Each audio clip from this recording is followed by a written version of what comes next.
Well, this is part 2 of before and after, and I messed up the first one, or it wouldn't have been a part 2, but I'm notorious for fumbling the camera and losing my pause and then turning the video off accidentally. I've got my little helper here now. The supervisor. She might be able to assist me since I have such clumsy hands. But I did want to make a continuation of the first video. So it would say part 1, part 2, and it would just simply before and after pruning. And I probably won't even keep them posted very long. So if you're interested, watch them. If not, don't. But you will look in the first video and you will see how it looked. This is my Feliciano Bianco, and I'm going to probably take it all the way to the ground like I promised Debbie that I would do. But for now, I'm just not radically pruning it, but pruning it pretty harshly, as you can see. And the same with the crepe myrtle, which I showed in the last video, part A, a few minutes ago before I fumbled and messed it all up. But you can see I've taken off quite a bit of the bottom there, and now that's the way a crepe myrtle ought to look. Majestic and beautiful, regal, and as it is, just a very superb ornamental plant, ornamental tree that is my favorite of all ornamental trees. So now it looks nice. You see, look how it's defined really by its beautiful bark on its trunks. Look at that. And you let 3, 4, 5 go up. You know, it's up to your personal preference, like I'm doing here. And the taller it gets, the more majestic and more beautiful it appears. And pretty soon it will put out little bulbs, and that will eventually, around the 1st of August, start to bloom somewhere around that in this area of the country. Now, I'm going to probably mess this video up too, so before I do, I'm going to do the same thing I did with the Feliciano Bianco to this Celeste tree. I mentioned in another video a little previous that this is just I love this tree. I mean, look at all the beautiful fruit on this tree. I love all my trees. I really do admire and adore really all of my trees. I just love them. I have such a love and admiration for my fig trees. I just love fig trees. I caught the bug when I was a little boy, and I've had it all my life. It's very, it infected me, okay, permanently. And I'm sure until my dying day, I'll still be infected with the fig bug. And that's okay, because it could be worse things, couldn't it? So I'm rather pleased that it was that instead of something else. And so life continues, life goes on. I will also clean up this Desert King. I like to say Dessert King. I'm going to take off, just so you can see, maybe it's better that I just do it this way. I'm going to take off this branch, this branch, this branch here, that branch, okay? I'm going to make some space between that Celeste and this Desert King. I'm going to take off maybe over there that are overhanging the deck. And all along the bottom, you see all of that's going to come out. And this branch entirely, see this branch, that entire branch is going to come out. And over here, that big branch there, right there, and probably that long one right there, they're going to come out too. And then I'll just have 3 main trunks, and it'll be clean on the bottom. And I'll take these stragglers, I'll wait another 10 days until after these get ripe, and I'll eat them. Yeah, but yeah, I won't. No, I won't yet. I'll just do the bottom part, but I won't take off the breve yet. But I will eventually, once they get ripe. I'll come back and cut those branches out, because I don't want all that superfluous growth. You know, I'd rather it go straight up and be taller and be more fruitful, because there's less energy being detoured away from the fruit by these lower hanging branches that really aren't going to produce anything of quality, because they're in the shade of the main tree. So they got to come out. And then over here, I want to get rid of this. This is a Peter's honey that grew out of the ground here, and I need to kill it back all the way. I don't want it.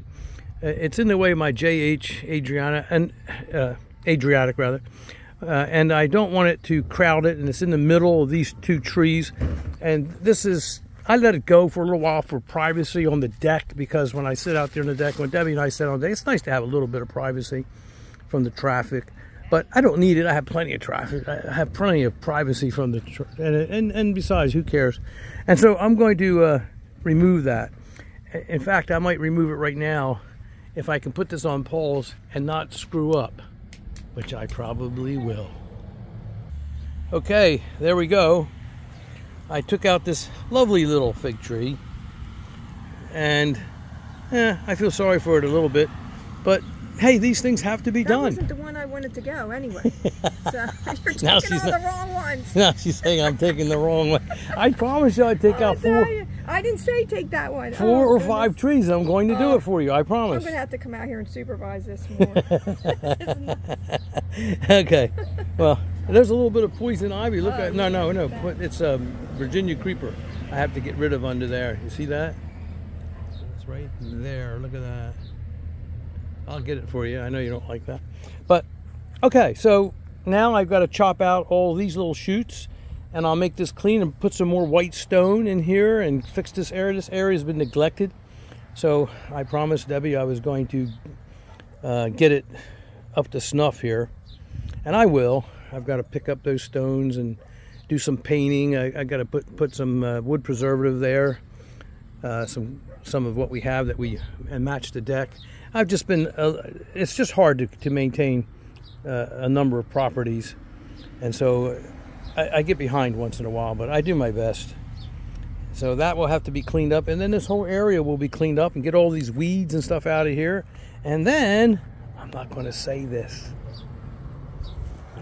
Listen, it's a secret. Hey, Deb, look over there. You see that seagull? Look, go look at that. That's so beautiful. I'm going to put another fig tree right here. Look at this. I got it all prepared. See here, I got a little marker, look, where I'm going to put it. See right there? And I dug this up before, and I treated it so that maybe the nematodes, wouldn't be there.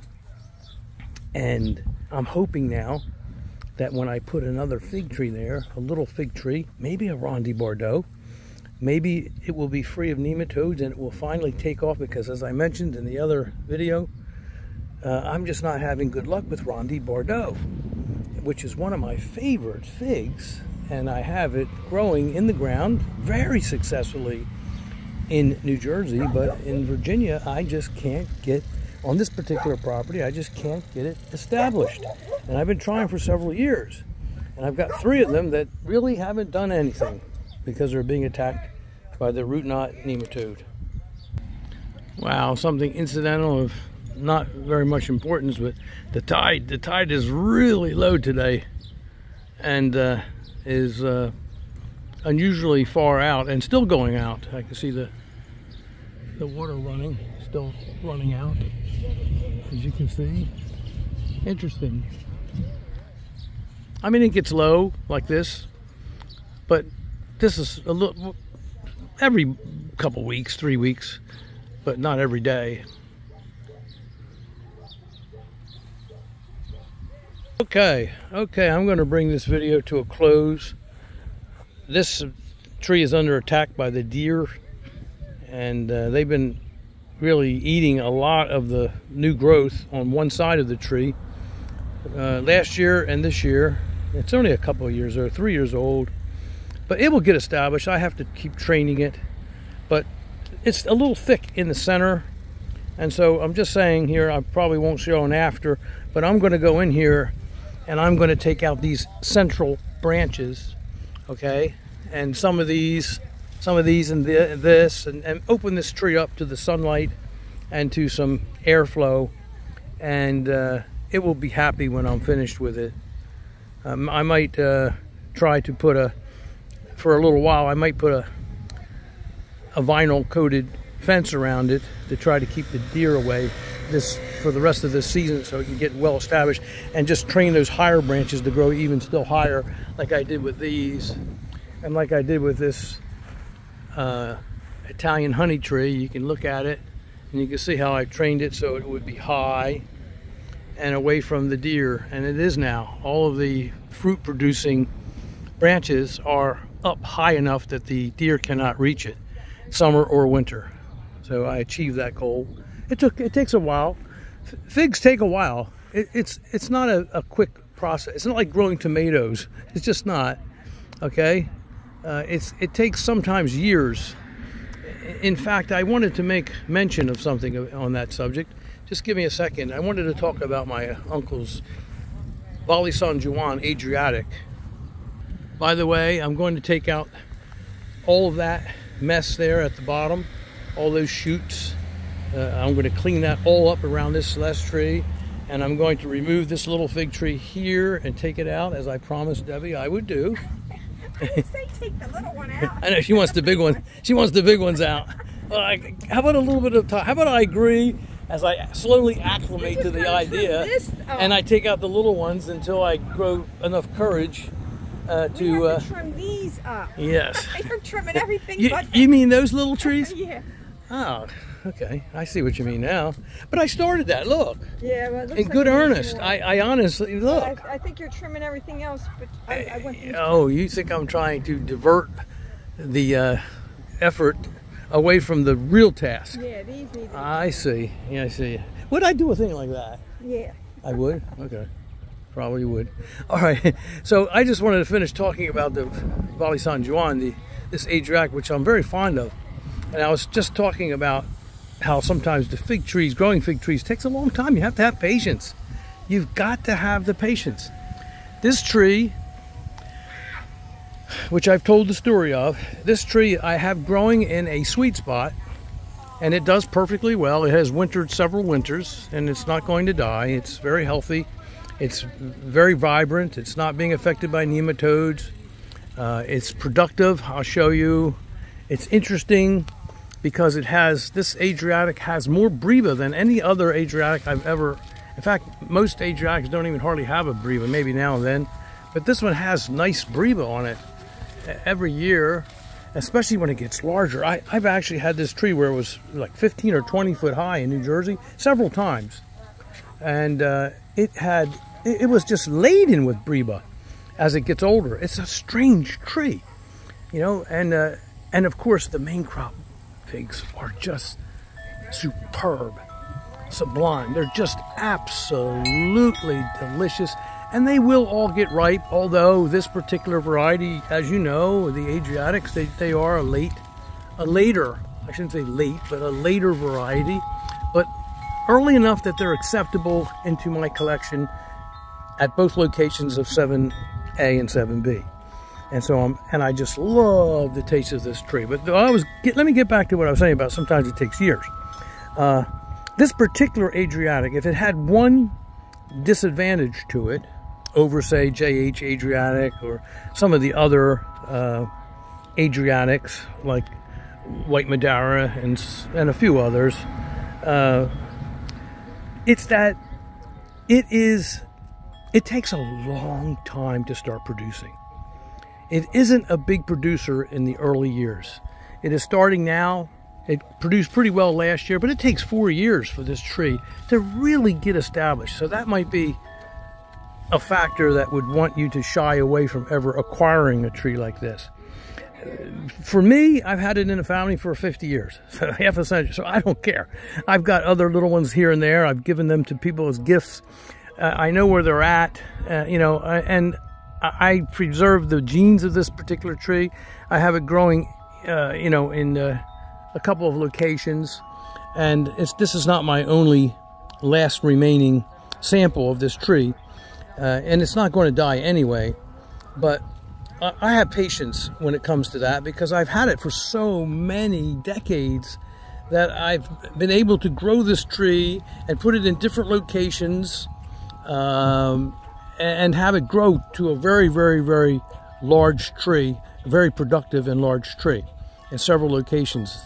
So I've had quite a history with this tree, going all the way back to my uncle when he had it growing, a big, big, big version of this tree growing next to his garage, on the sunny side of his garage in 7A, and it always flourished there. and produce a lot of fruit for many, many, many, many years. But to get this tree and to expect a lot of fruit in 2 or 3 years, forget it. Not going to do it. That's just not in the genes of this particular Adriatic. It won't happen. It just takes time. You have to be patient. And then once it starts to produce, once it comes to maturation, once it finally reaches fruition, you're very pleased. I'm very pleased. I love the quality of that. I love that tangy taste. It's just a little more tangy. It's a little bit more flavorful, a little richer than the other Adriatic, in my opinion. For what it's worth, neck on the chopping block. But that's okay. Been that way all my life. Okay, so I guess that's it. You got the idea for the newbies. Now here, I can go in here too with this Adriatic, and I can take some of these low-hanging branches and open this up to the air and the airflow, and I probably will, or maybe I won't. I think I will because Debbie wants me to clean this area up. But this one is giving me some privacy. I love to sit on my porch here. I sit here for hours at nighttime, and I really do enjoy this environment. It's very peaceful. I love the sound of my wind chimes. I have 2 more. I'm going to get them out. I love the sound of my wind chimes. At night, I sit here and I meditate a bit, and I just think about all of the wonderful things that I should appreciate in my life. So, I hope you've enjoyed part 2 of before and after pruning. That's what I'll name it, so it's easy to identify. I don't know how long they'll be posted. I'll probably post in a couple days, and then I'll probably take them off, or maybe not. If people like them, I might just leave them. I don't want to leave 2 videos really. It's kind of confusing because I accidentally turned off the phone camera in the first episode, but I wanted to conclude this video. So thank you for visiting. You know, I really enjoy your visits. Thank you for subscribing. I see my subscriptions going up, and that pleases me. I guess you want to continue to hear what I have to say. I am a little mouthy from time to time. Did you notice? And I do love my hobby tremendously, and I love sharing it with you in detail. And I will continue to do so for as long as you are willing to watch the videos and are interested in what I have to say. Simple as that. Simple as ABC. Good day.